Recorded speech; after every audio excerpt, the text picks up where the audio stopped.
फिर 8 लाख यही चौकी पर गिन के पैसा दिले हैं। आ जबले पैसा रहा तबले दिनों रात दौड़त रहा, दिनों रात दौड़त रहा। जब पैसा आए तो न तुरंत आवत रहा। ए माता जी पैसा के जुगाड़ कैले हो तनको हुई तो खेतवा पार चल जाये। उ पकड़ाई भागत है। बताई प्रशासन की आगे पटा करे बनी हम कि वो है हमार सहारा। हाँ, कप्तान साहब हमके इंसाफ दिलवाई। हाँ, सोचिए कि 1-1 रुपए ये इकट्ठा की थी। इनकी बिटिया का शादी भी करनी अभी है। चारों ओर से गौवा में है तर घूम के आई, कहीं हमार जीवा एकदम पेटवा में जने की कीड़ा काटत। और सोचिए कि अपने लड़के की इन्होंने अपने लड़के के सपनों को मार दिया। अगर लाज लिहाज तनको ना, लाज घोर के बस उज्जर कुर्ता पहनले है, ओकर कुर्ता में बहुत गंदा छिपल। इस दुनिया में हो सके तो आप किसी अनजान व्यक्ति पे विश्वास कर लीजिए, लेकिन पैसे के मामले में कभी रिश्तेदारों पे विश्वास मत कीजिएगा। हालांकि ये कोई नई बात नहीं है, पुरानी ही बात है। अक्सर ही होता है कि जब जो कि रिश्तेदार आपके पैसे देखते हैं तो वो अंधे हो जाते हैं और आपको ठगने पे तुल जाते हैं। ऐसा ही एक मामला हुआ है गाजीपुर में। 22 लाख रुपए की ठगी, जिस तरीके से जो खबर 22.5 लाख 22.5 लाख रुपए की ठगी हुई है, ये खबर जो कि पूरे तरीके से फ्लैश कर रही है और FIR भी हो गया है जिसने ठगी किया है। पूरा मामला जानेंगे, माता जी हमारे साथ हैं और इन्हीं के साथ वो मामला घटा हुआ है। मैं आपको पहले बता देना चाहता हूँ कि परिवार में सिर्फ माता जी हैं और पति नहीं है।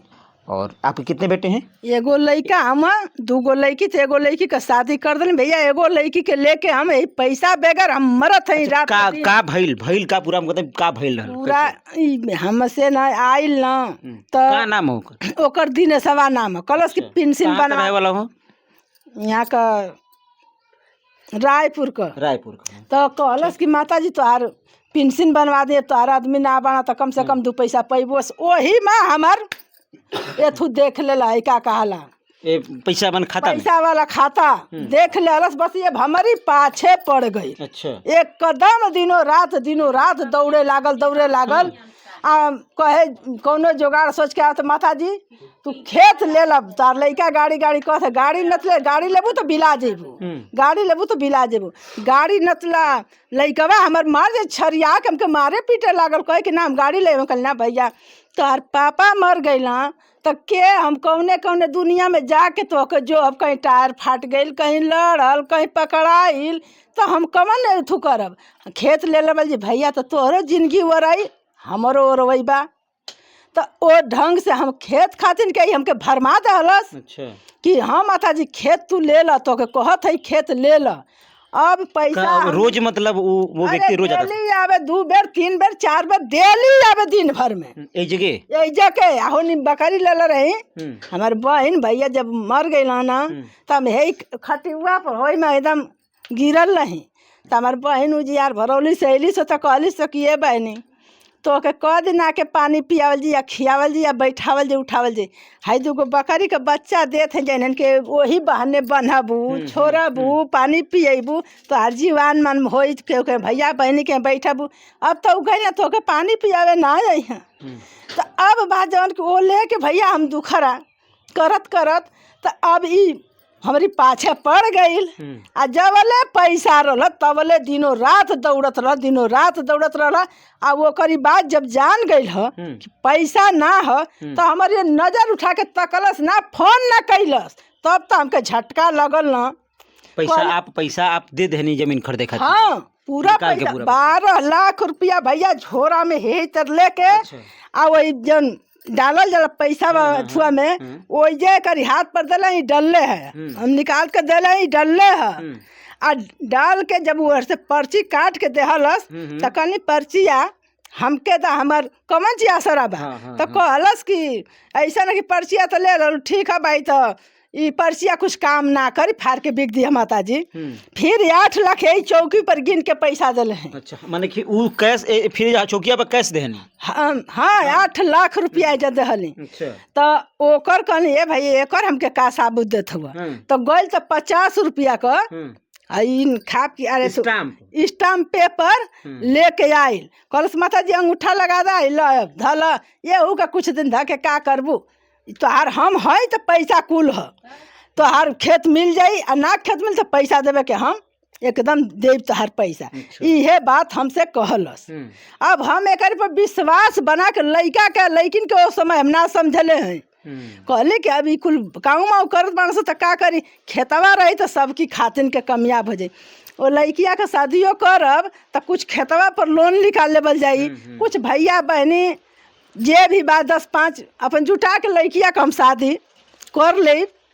इहे बात है भैया, ये सोचल हम महीना उठ टरकावत रह गेल पैसा लेके आपके। अरे भैया साल भर ले बेसी टरकौला से पूरा 2 बरिस हमके टरका। अब दिवा देव अब दिवा देव आसाराम। बस माता जी आवते हैं, बस माता जी जब पैसा आए तो न तुरंत ही आवत रहा।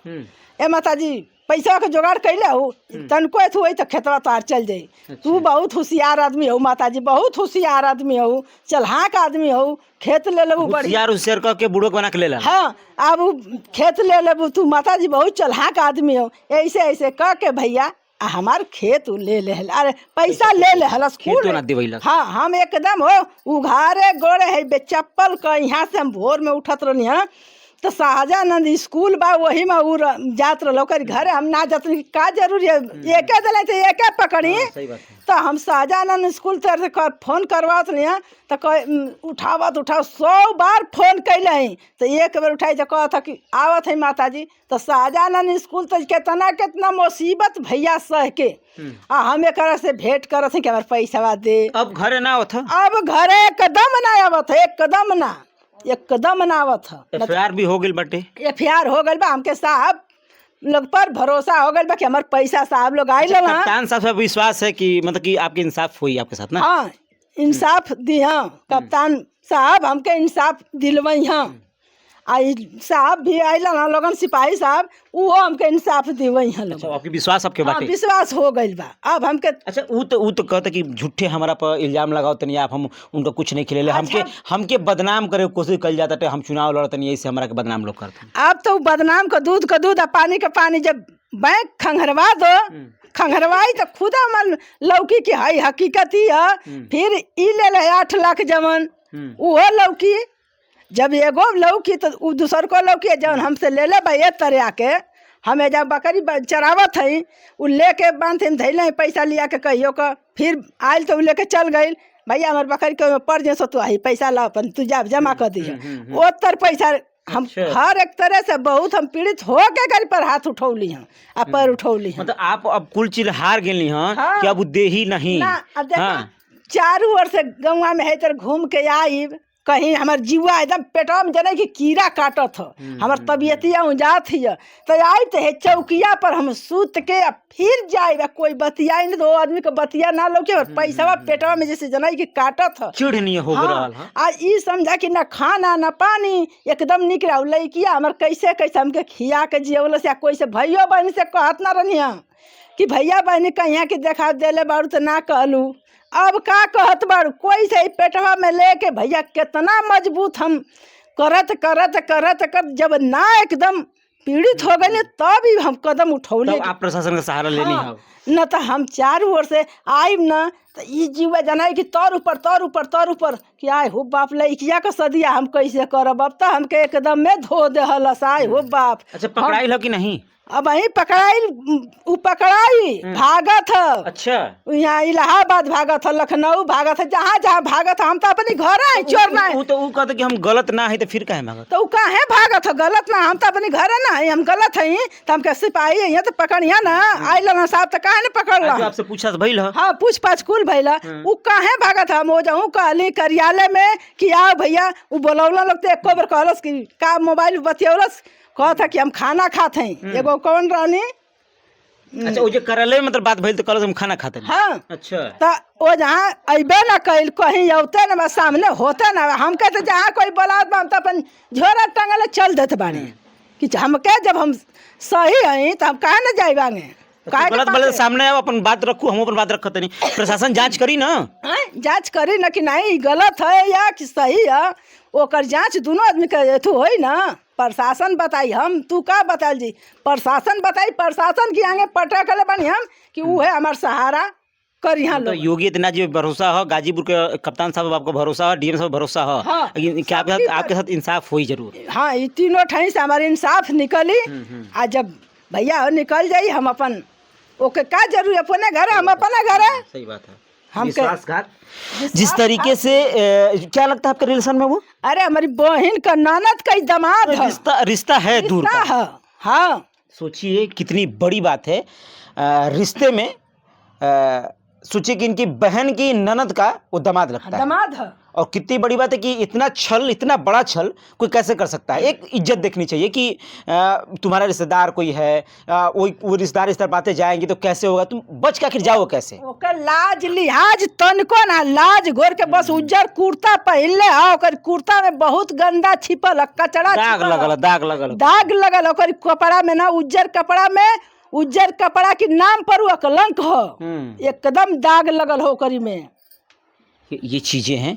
और जिस तरीके से 22.5 लाख रुपए की ठगी, सोचिए कि एक एक रुपए ये इकट्ठा की थी। इनकी बिटिया का शादी भी करनी अभी है, और सोचिए कि अपने लड़के की, इन्होंने अपने लड़के के सपनों को मार दिया। हाँ। मतलब कि इनके लड़के गाड़ी खरीदने कह रहे तो वो सपना मार दिया। सपना मारने के बाद अपने बेटे के लिए सोचे कि चलो खेत खरीद लेंगे, लेकिन ये जिस तरीके से छल किया गया है, प्रशासन हालांकि आई हुई थी, एफआईआर भी हो चुका है, जांच पड़ताल चल रही है। और वाकई में गाजीपुर के डीएम साहब पे भरोसा है और एसपी साहब पे भरोसा है कि नहीं, इनके साथ माते साथ इंसाफ होगा और जांच होगी। और जिस तरीके से अगर तुम सही हो, और सुनने में भी आ रहा है कि जो बार बार और भी हमारे जो पत्रकार साथी उनको भी जिस तरीके से वो धमकियां दे रहा है कि हम एफआईआर कर देंगे तुम पे, तो तुम एक काम करो बेटा, एफआईआर करके देखो आप करो। आप अगर गलत नहीं हो तो एक बार आपका बयान करके देखो, फिर समझ में तुमको आ जाएगी।